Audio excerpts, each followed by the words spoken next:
செங்கல்பட்டு மாவட்டம் மறைமலை நகரில் நடைபெறும் சுயமரியாதை இயக்கத்தின் 100வது ஆண்டு நிறைவு விழா. முதலமைச்சர் மு.க. ஸ்டாலின் பங்கேற்றுள்ள நிலையில் புகைப்பட கண்காட்சியை பார்வையிட்டார். அதிமுக பொதுச் செயலாளர் எடப்பாடி பழனிசாமியின் நாளைய பரப்புரை மாற்றம். திருச்செங்கோட்டில் அக்டோபர் 8ஆம் தேதி பரப்புரை மேற்கொள்வார் என அறிவிப்பு. வட மாநிலங்களில் இருமல் மருந்து குடித்ததால் உயிரிழந்த குழந்தைகளின் எண்ணிக்கை 14ஆக உயர்வு.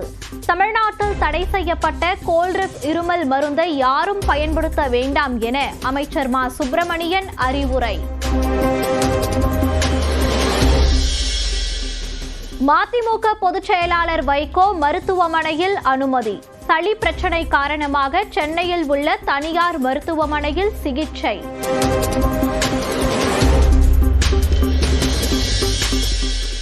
கரூர் கூட்ட நெரிசல் தொடர்பாக அரசியல் நோக்கோடு ஒருவரை ஒருவர் குற்றம் சாட்ட வேண்டாம் என முதலமைச்சர் மு.க. ஸ்டாலின் வேண்டுகோள்.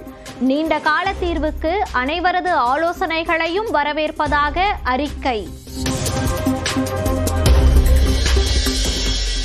விஜயுடன் டெல்லியை சேர்ந்த பாஜக மூத்த தலைவர் ஒருவர் பேசியதாக தகவல்.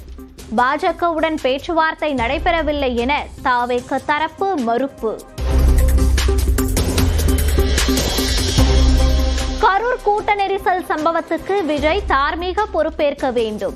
அதிமுக போன்று பாஜகவும் கரூர் சம்பவத்தில் அரசியல் செய்வதாக டிடிவி தினகரன் குற்றச்சாட்டு. மேற்கிந்திய தீவுகளுக்கு எதிரான முதல் டெஸ்டில் இன்னிங்ஸ் மற்றும் 140 ரன்கள் வித்தியாசத்தில் இந்தியா வெற்றி. 2 போட்டிகள் கொண்ட தொடரில் 1-0 என முன்னிலை.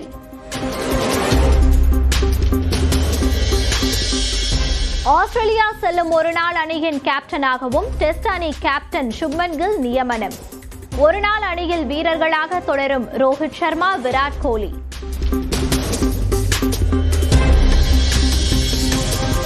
சென்னையில் சவரனுக்கு 400 ரூபாய் உயர்ந்த ஆபரண தங்கம். கிலோவுக்கு 3000 ரூபாய் உயர்ந்து 1,65,000 என்ற புதிய உச்சத்தை தொட்டது.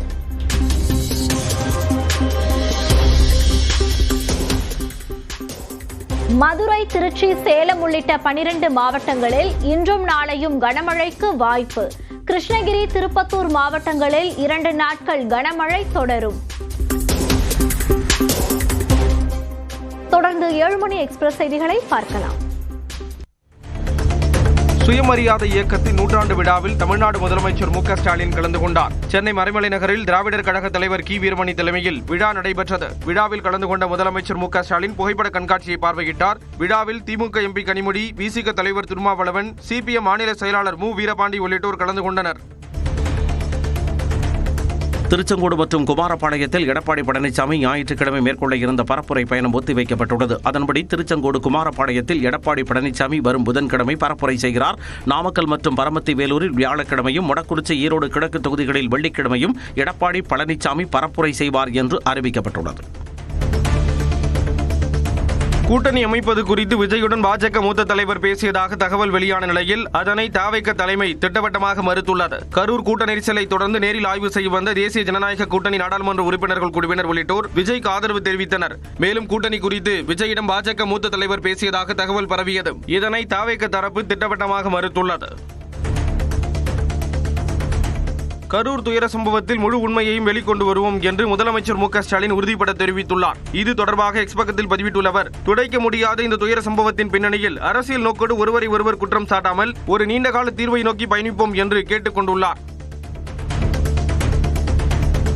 கரூர் கூட்ட நெரிசல் விவகாரத்தில் அதிமுக அரசியல் செய்வதாக அம்மா மக்கள் முன்னேற்ற கழகத்தின் பொதுச் செயலாளர் டிடிவி தினகரன் குற்றம் சாட்டியுள்ளார். தஞ்சையில் செய்தியாளர்களை சந்தித்த டிடிவி தினகரன் கரூர் சம்பவத்திற்கு விஜய் தார்மீக பொறுப்பேற்க வேண்டும் என்றார். மேலும் தூத்துக்குடி துப்பாக்கிச் சூட்டிற்கு வராத பாஜக குழு கரூருக்கு மட்டும் வர காரணம் என்ன என கேள்வி எழுப்பினார். பாரதிய ஜனதா கட்சி சார்பாக ஒரு குழு வந்ததுதான் உண்மையிலேயே பழனிசாமிக்கு இணையாக பாஜகவும் அரசியல் செய்வது உண்மையிலேயே வருத்தம் அளிக்கிறது.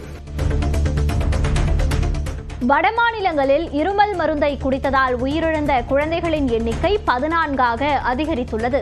காஞ்சிபுரத்தில் செயல்படும் சென்பார்மா நிறுவனத்தில் தயாரிக்கப்பட்ட கோல்ட்ரிப் மருந்தில் டை எத்திலின் கிளைகால் இருந்ததை தமிழ்நாடு மருந்து கட்டுப்பாட்டு இயக்குநரகம் உறுதி செய்தது.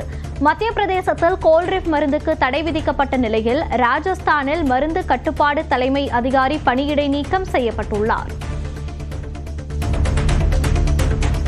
தமிழ்நாட்டில் தடை செய்யப்பட்ட கோல்ட்ரிப் இருமல் மருந்தை யாரும் பயன்படுத்த வேண்டாம் என்று மருத்துவத்துறை அமைச்சர் மா சுப்பிரமணியன் அறிவுறுத்தியுள்ளார். எவ்வளவு நாளா அந்த மருந்து வெளியில போகுது, இது வரைக்குமா போனதுல எங்கேயாவது பாதிப்பு ஏற்பட்டிருக்கா, இப்ப வடநாட்டில் மட்டுமே அதை பயன்படுத்திருக்காங்கன்னா அது எதனா காலாவதியானதா, இந்த மாதிரி எல்லா கோணங்களிலும் விசாரிக்க சொல்லியிருக்கிறோம். விசாரணை முடிவு வந்த உடனே அதற்குரிய நடவடிக்கைகள் எடுக்கப்படும். மருந்து எடுத்துக்க வேணாம்னு நம்ம அறிவுறுத்துறோம். கோல்ட்ரிப்ன்ற அந்த இருமல் மருந்து எடுத்துக்க. ஆமா, அது மதிமுக பொதுச் செயலாளர் வைகோ மருத்துவமனையில் அனுமதிக்கப்பட்டுள்ளார். சளி உள்ளிட்ட உடல்நல பிரச்சனைகள் காரணமாக சென்னையில் உள்ள அப்போலோ மருத்துவமனையில் மதிமுக பொதுச் செயலாளர் வைகோ அனுமதிக்கப்பட்டுள்ளார்.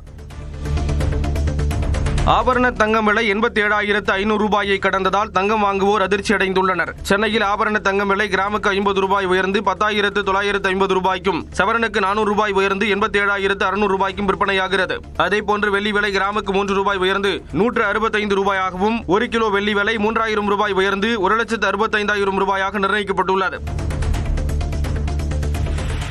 இன்றும் நாளையும் 12 மாவட்டங்களில் கனமழை பெய்யும் என வானிலை ஆய்வு மையம் கணித்துள்ளது. கிருஷ்ணகிரி, தர்மபுரி, சேலம், திருப்பத்தூர், நாமக்கல், திருச்சி மாவட்டங்களிலும், திண்டுக்கல், மதுரை, தேனி, விருதுநகர், சிவகங்கை, ராமநாதபுரம் மாவட்டங்களிலும் 2 நாட்களுக்கு கனமழைக்கு வாய்ப்பு உள்ளது. அதே நேரம் சென்னைக்கு விடுக்கப்பட்ட கனமழை எச்சரிக்கை திரும்ப பெறப்பட்டுள்ளது. சென்னையில் மிதமான மழையே பெய்யும் என்று கணிக்கப்பட்டுள்ளது. மேற்கிந்திய தீவுகள் அணிக்கு எதிரான முதலாவது டெஸ்ட் கிரிக்கெட் போட்டியில் இந்திய அணி இன்னிங்ஸ் மற்றும் 140 ரன்கள் வித்தியாசத்தில் வெற்றி பெற்று அசத்தியது. அகமதாபாத்தில் நடந்த இந்த போட்டியில் முதல் இன்னிங்ஸில் மேற்கிந்திய தீவுகள் அணி 162 ரன்களுக்கு சுருண்ட நிலையில் இந்திய அணி முதல் இன்னிங்ஸில் 448 ரன்கள் குவித்து டிக்ளேர் செய்தது. 286 ரன்கள் பின்தங்கிய நிலையில் சனிக்கிழமை இரண்டாவது இன்னிங்ஸை தொடங்கிய மேற்கிந்திய தீவுகள் அணி 45.1 ஓவர்களில் 146 ரன்கள் எடுத்து ஆல் அவுட் ஆனது. இந்தியா தரப்பில் ஜடேஜா 4 விக்கெட்டுகளையும் சிராஜ் 3 விக்கெட்டுகளையும் வீழ்த்தினர். இடைவேளைக்கு பிறகு தொடர்ந்து செய்திகளை பார்க்கலாம்.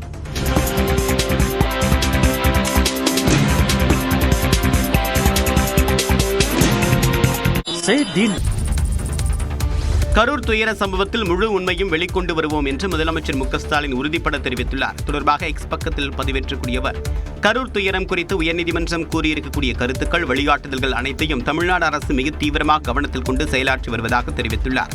உயர்நீதிமன்ற உத்தரவின் பேரில் அமைக்கப்பட்டிருக்கூடிய சிறப்பு புலனாய்வு குழு தன்னுடைய விசாரணையை தொடங்கும் என்றும், இதன் மூலமாக முழு உண்மையையும் வெளிக்கொண்டு வருவோம் என்றும் அவர் தெரிவித்துள்ளார். பலவற்றிலும் இந்தியாவுக்கு முன்னோடியான தமிழ்நாடு கூட்ட நெரிசல் விபத்துகளை தவிர்ப்பதிலும் நாட்டுக்கு வழிகாட்டும் என்றும் மு க ஸ்டாலின் நம்பிக்கை தெரிவித்துள்ளார். மாநிலம் முழுவதும் துறைசார் வல்லுநர்கள், அரசியல் கட்சியினர், செயற்பாட்டாளர்கள், பொதுமக்கள் என்று அனைவரோடு கலந்து ஆலோசித்து ஒரு முழுமையான நிலையான வழிகாட்டு நெறிமுறைகளை வடிவமைப்போம் என்று கூறியுள்ள முதலமைச்சர், தமிழ்நாட்டுக்கு மட்டுமல்ல ஒட்டுமொத்த இந்தியாவின் பின்பற்றத்தக்க மாடல்